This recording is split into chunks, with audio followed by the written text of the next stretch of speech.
Thanks, Yasin. I think the next session that we have is from AWS.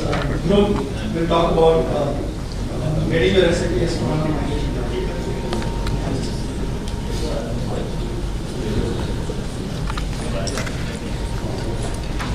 Good evening. Can you hear me?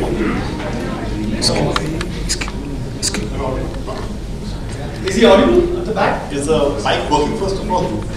Yeah, now it's Now it's working. Yes, so my name is Dhruv Singhal. I head the solution architecture team. I have this fancy title for head of technology, but Dr. Mine I head the solution architecture team for Amazon in India. I have been in the IT industry for 31 years now, and in Amazon for 5 years. Prior to that, I was in Oracle for 8 years. So worked with a lot of companies, a lot of customers like yourself. Today I'm going to talk about S/4HANA and AWS. We have mentioned that should be not AWS specific, but AWS does pay my salary, so it is going to be cloud specific over there. So I'll again pick up on the comment part of that November 30 slide, right? That 10,900 licenses, customers, and 3,000 plus implementations. So we believe that one of the factors which is holding back customers from deploying S/4HANA quicker is the infrastructure part of it. Is the doubt. You ask people how much memory should my S/4HANA have, you get 3 different answers, right? And at that point of time, you're worried that, and typically you tend to become conservative then. So because you're worried that you buy a box and it doesn't have that much memory as what you want, then you're stuck with it, right? So then what you do is you become conservative when you buy a bigger box. That automatically increases your cost and your ROI becomes suspect. So we have this sort of fancy thing in the Amazon. We have this terminology called one-way door or two-way door. So one-way door is you make a decision and you can't come back. So that's like flying, jumping out of a plane. You can't once you jump out, you can't come back in, right? And then two-way doors, they have option of changing things. So obviously you prefer two-way door because that means that you have an option. You can go back and forth. You can change your mind if it so happens. What AWS allows you to do is a two-way door as far as your infrastructure for S/4HANA is concerned. If you're doing it on-premise at that point of time, right? Like I said, you get 3 people, 3 consultants, they will give you 3 answers as to how much memory your S/4HANA needs. And frankly, nobody knows what the right answer is. It's a game. It's not a game. It's not somebody trying to cheat or whatever. They don't know, right? And then they'll ask you questions what is going to be projected use 3 years from now. Okay? Because you're buying a box which you're going to use for 3 to 5 years. So now you've got more variables. You're getting a new product. The product has not been implemented so far. You don't have a background numbers to go off with. So that's one problem. Second is you're compounding it by saying what will my usage be 3 to 5 years from now. So you've got one more variable over there. As a CIO, you don't want to go to a CFO multiple times saying, yeah, it's calculated wrong and I want a bigger box now. So all those things, what happens at the end of it, you take a step back and say, you know what, maybe I postpone this year. I'm not sure what. What cloud or what AWS allows you to do is you can go forward. Okay? You make a guess, you go forward, you try it out, right? The pricing is on a per second basis. So if you find that whatever, half a terabyte, 1 terabyte, whatever that number is not sufficient, up it up. And the other part is, I don't have to predict what I will need 3 years from now. I find the right size which is ready for me now, with the confidence that if my workload for whatever reason goes up 25%, 50%, I can move to the bigger machine with only maybe a couple of minutes downtime. I can do that part of it. The hardware will be provisioned within a couple of minutes, and I can have those things in parallel. So certainly what happens is, like from a one-way door, if you have a two-way door, my options to take on the hardware which I want, those become a lot more easy. So that's one reason why people are finding it easier to deploy S/4HANA on the cloud. And what I do at the end of it, I've got 3 case studies. I've got 3 Indian case studies, customers who have deployed S/4HANA on the AWS cloud, and feedback from them as to what benefits they got. This is a slide from ISG Group. Okay, basically we have Amazon Web Services, the top right corner over here. The bottom is that lines that we are working very closely with SAP and becoming their technology infrastructure provider of choice. So for their customers, they are recommending for this. In this case, ISG is recommending that if you go with SAP on AWS, then you're in a safe place. I don't think anybody in the back can read I chat, but bottom line is we've been working with SAP since 2008, And as the new innovations have come about, SAP and AWS have been on the same journey. So whatever, so lots of things have happened along the way. We've running different modules of SAP on us. And the last one is interesting, okay? It's the EC2 bare metal. So what happens now is that S4 HANA is a memory hog, right? The whole database runs in memory, so it needs more memory. The challenge with the boxes which you have is how much memory do I have? Today we are giving you bare metal boxes which are 12 terabytes in size, and you can put 4 of them together. So effectively you have infrastructure which is 48 terabytes. So that is available to you today. And we are coming out with bigger boxes. And the bare metal part means that you will not be able to distinguish. Typically what happens with any virtualization software is the overhead of that part. Okay. We have really beefed up on the infra over there. So you will not be able to make out the difference between our bare metal server, which has a hypervisor there, what's called micro hypervisor there, and your on-premise, native machine or without any virtualization, because bare metal part. So those advantages make it easy for you to know that I will get the same performance. And the beauty is the fact I can test it out, okay? I can try it out and find out what size works for me the best. Not only that, okay, like Vijay mentioned, SAP has a SaaS play also now. Also we have, the Control lady also get all of that part of it. So those offerings of SAP in different regions across the world, some of them run on AWS. So which means that not only are SAP customers deploying their products on AWS, SAP itself in their SaaS offerings is using AWS as their platform. So that shows the partnership which is there between the two organizations.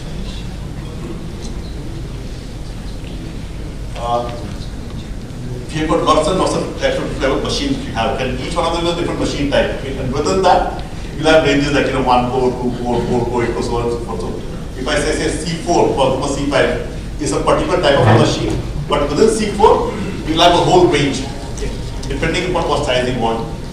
What SAP has done is they have certified them. They have certified certain machine types that yes, they are certified for SAP. So you say like, so what? How does it matter to me?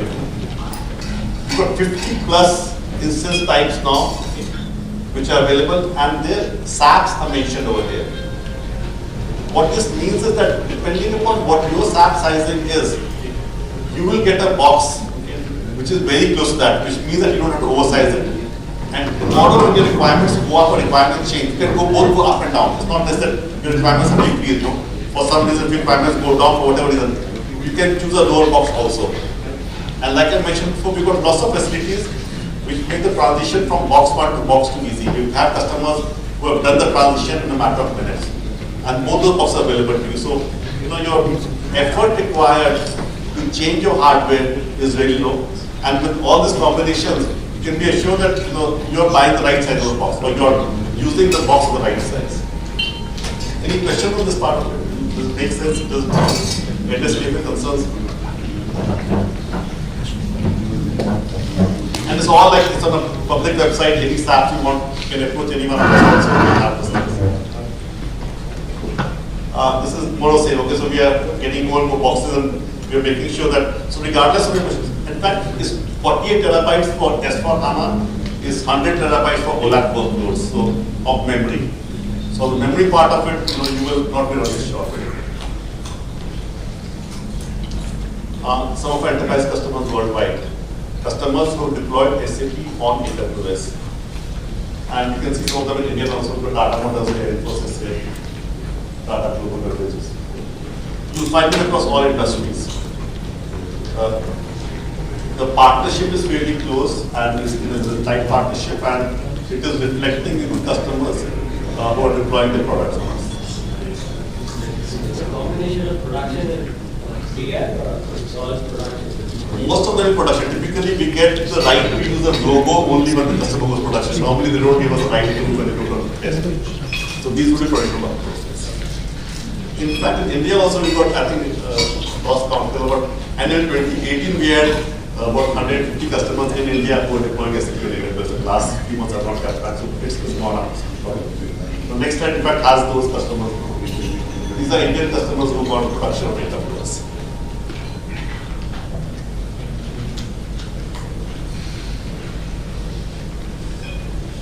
So you can see across, a couple of them I'll go into detail a bit later, but it's a range, it's across the. So this is not S4HANA, so SAP, but the principles remain the same. The couple of case studies I'll talk about later are S4HANA specific.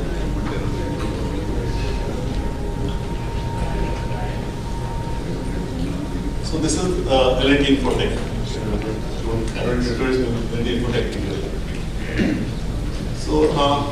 So two or three things that happened with they've gone live, they've been in production now for quite some time. I think we have 20,000 plus SAP users, one of the largest SAP deployments, S4HANA deployments in the country at least of the world. Huge. I think this part comes out very clearly. And you find this other thing. Time to procure has gone down from weeks to minutes. Okay. So, which means that you are a lot more agile. You are able to give business leaders what they want. That's one part. First point is really when it comes to S4HANA, not really AWS, but S4HANA allows you to get real-time business news. That's the whole part of having a database implementation. The second one is interesting, is that IT spend is closely aligned to our actual usage. So if my usage is low, I will reduce my IT spend because I want a smaller machine. I can shut down machines. If I'm not using a test server, I will shut it down. Typically, test machines, you don't work on weekends, or you may not be working on weekends. You need to do a production workload test. You spin up that infrastructure, do your production load test, and then shut it down. The ability to bring up new hardware, test something, shut it down, automatically means that I have a lot more control on my infra costs. And that is the reason why people are adopting cloud on a big way. The ability to control what the costs are and ability to do it fast. The engineering part of it. Third one is in terms of the self-service provisioning. So I don't need to procure hardware. I don't need to it means that people can do some other work, more productive work. The last one is more specific to L&T Infotech itself because they are an IT company. So what they have done is that once they've gone live on us, they are using this as a case study for their sales efforts. So if you have IT companies over here, it becomes a good showcase for them. So, what are the extraordinary benefits compared to other competitors? So two or three things. Okay, so as for the boxes we have, right? So which company?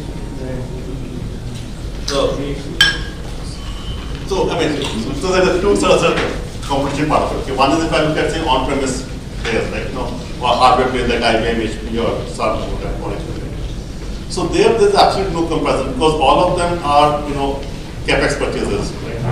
So the whole part of it that I have to estimate my capacity, I'll put some buffer onto it because I want to be sure, then I'll put some more buffer onto it because I'm having for 3 years. Okay. So there, actually there's very, very little competition over there because anybody who's doing it new, it makes a very, very good choice. Okay. If I want to compare against other cloud providers, then, like for example, Azure is there in India, okay, we've got Google also in India.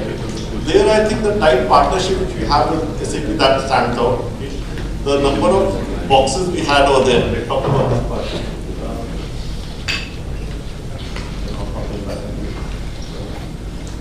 This one over there. Nobody has this many servers.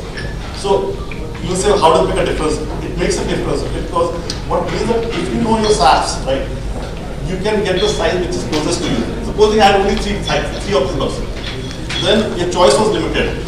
You would have to take a bigger box than what you needed. If I've got 50 of them, it means that you will more likely find a box which is closer to what your requirements are. And you're paying for the right size, not paying for extra buffer capacity. So those things come into play.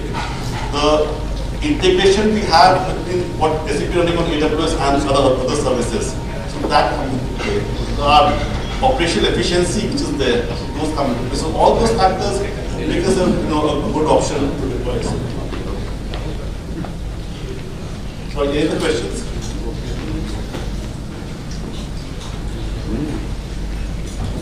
So this is L&T Infotech. Second one is Brigade Group. So it's not so famous as Brigade as LNG Protect, but 2,000 crore company, a real estate company. Like I said, the benefit prior to P1 is, in terms of provisioning time. In terms of TCO, they are expecting 25% savings. Again, they're getting them also. So this was statement was a year back. So, but over 5 years, they're expecting the cost to go down.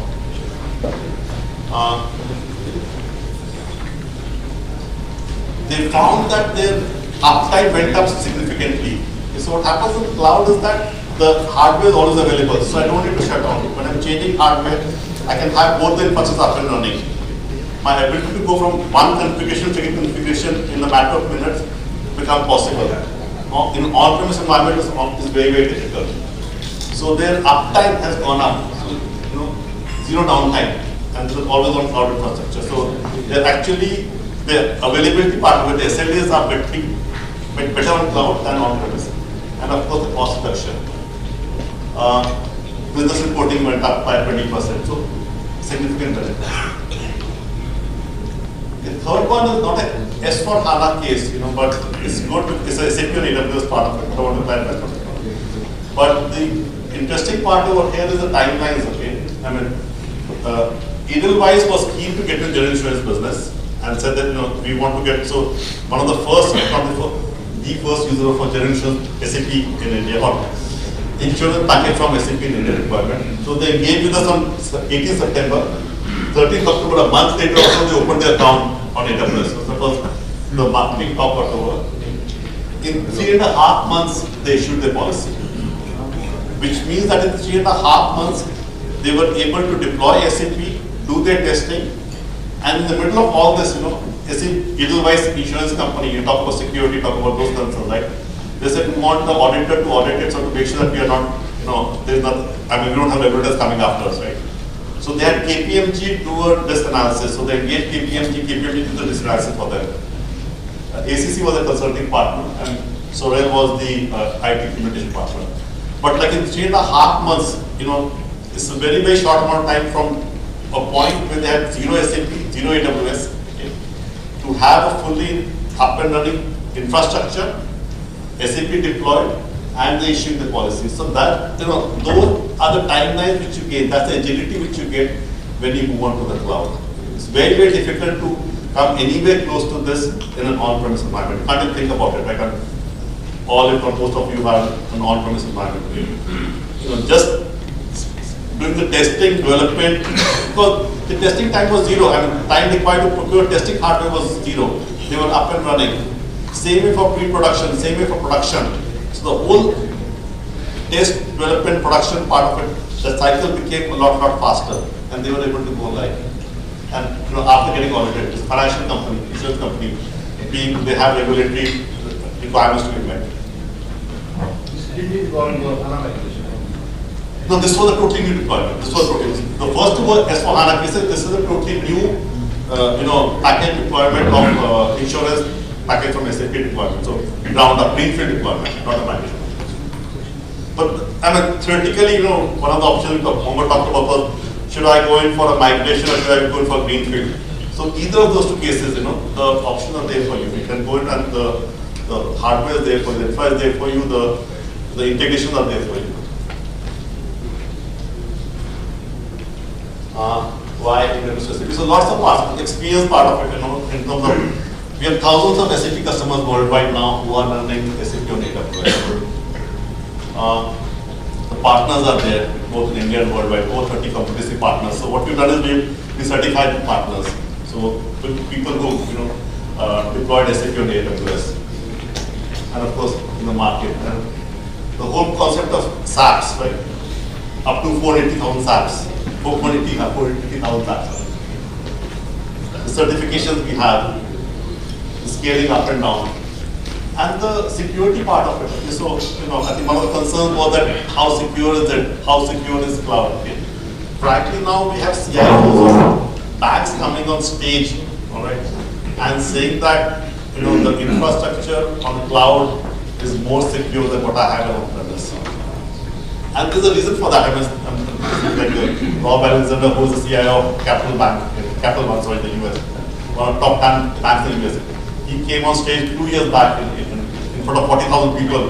He says that one of the reasons we are moving from on-premise to cloud is because my security posture will improve when I go to the cloud. Strong statement was here, and he still got his job, so he'll get fired for that. The reason is, I tell you one of the reasons that, see, when you are on-premise, right, and you want a certification, the cost for getting a certification is totally borne by you. Right? If you want 27,001 certification, whatever, ISO 9,001 certification, the cost of certification, the whole process of it is totally borne by you. In the case of AWS, we have millions of customers. So in our case, when we get ourselves certified, that cost is divided by a million customers, 2.5 million customers, whatever.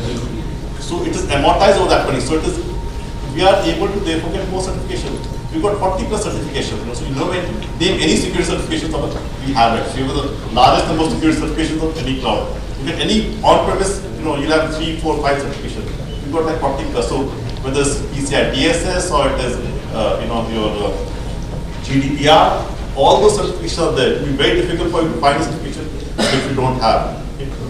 And that benefit, I only have one more slide. That benefit we get, or you get regardless of, you don't pay extra for it. It's there for you. I'll give a small anecdote. Okay, so about 2 years back, also one of the payment gateway companies in India wanted to get PCI DSS certified, and they had the application on AWS. So he came to me and said that, we're going to get our application certified. Concerns for the first time we're going to cloud, like what will happen. And frankly, I was also not sure. I said, fine. One of my solution architects worked with him. They went through the process. His application got PCI DSS certified. After that time, I met him again, and he was nice enough to tell me that it took us less time to get our application PCI DSS certified on AWS than it took us on premise. So I said, like, this is interesting, because I was not expecting that. This was good news. I said, tell me more, how did this happen? He said, in our case, when we do it on premise, I had to get certifications for my infrastructure and my application. Right? But when I went on AWS, you guys gave me a certificate saying that the infrastructure is PCI DSS compliant. So to the auditor, I only had to worry about getting my application PCI DSS certified. For the infra, I had to give you a certificate. And that's what's happening everywhere. For people who are building applications in Europe or GDPR compliant, they give a legal document saying AWS is GDPR compliant. So automatically your effort required in building applications, which are compliant with regulations, that goes down. You have a certificate which you can use over there. This is the last slide. Basically, the provisioning last part of it, the cost of entry is the flexible pricing part of it. And we have been reducing prices of most part of it. We reduce it about 70 plus times. So when we get additional scale, we pass it on.